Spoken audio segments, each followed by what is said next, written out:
Hi Simplies! For today's video, maghimo na sa may balik og tablia. So dili na lang ako ipakita sa inyo ha ang full process aning gikan sa pagpupo, pagferment, pagsangag kay daghan ako videos nga nahimo nga nagtablia making me. So karon ako ipakita sa inyo ha ang pag-grind na mo aning mga cacao beans. Taud-taud na sa mi sige himo og tablia no. So sa una mo adto gyud si mama sa lungsod kay magpagaling siya aning mga cacao beans. Pero karon pwede na namo magaling diri sa balay kay tungod ani akong grinder nga napalit. Mas maayo jud na atay kaugalingong grinder no kay para di na ta maglakaw-lakaw ba, hassle free. And then makabuot ka sa imong gusto same aning amo. Gusto na mo pino jud ang result niya ba morning among gigaling 5 times. So kung magpagaling na ka dito sa lungsod usahay kausara na or kaduhara nila galingon, dili gyud siya ingon nga pino kaayo. So kani mo na ni siya ang resulta sa ikalima nga balik. Grabe na jud niya ka pino and lami na gyud siya tan-awon. And actually guys kaning among ginagamit na grinder 1 year na ni sa amo. Pwede sa ka maggaling diri og peanut kung gusto ka maghimo og peanut butter, bugas humay kung gusto ka magluto og bingka og uban pa. So ang next step ani guys, amo na ni siyang hulmahon gamit ning funnel. Para easy na lang kay siya ibutang sa molders mo nang gamit mi aning funnel. Mao nang amo adyong ginatuyo na galingon 5 times ang cacao beans para bitaw mo oily siya maayo, dili siya lisod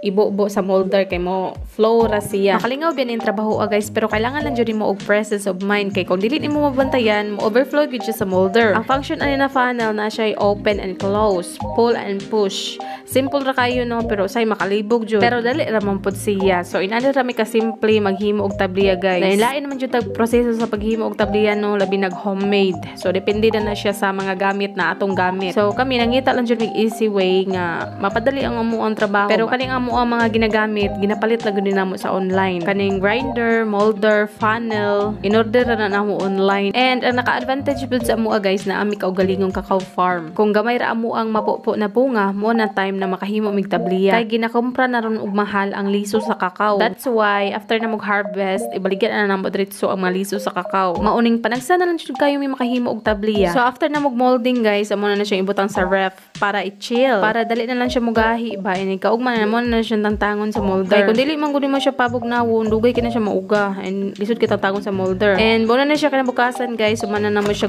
pa. Ginabutang na namo siya sa tab by 30 pieces. Nahog na siya bali tag 5 ang buok. Pero guys, basin daghan na po mag-PM sa kuha nga mupalit og tablia. Dili jud may maka-cater og daghang orders karon kay gamay rag bunga amo ang cacao. Kay kanisa da mong ginahimo karon na nag-order ani and ang uban ani amuan na ni siyang pang konsumo. And kung mag-inom di ay mi ani guys, condensed milk ang amo ang isagol as sweetener instead of sugar kay mas lami siya and mas creamy. Pero lami ra gihapon kung sugar ang gamiton kay pure tablia mi gyud ni amo ang ginahimo guys. So depende na lang jud ang imo kung unsa imong ibutang nga makaangay jud ka sa lasa. And so mo ra ni tanan guys, alay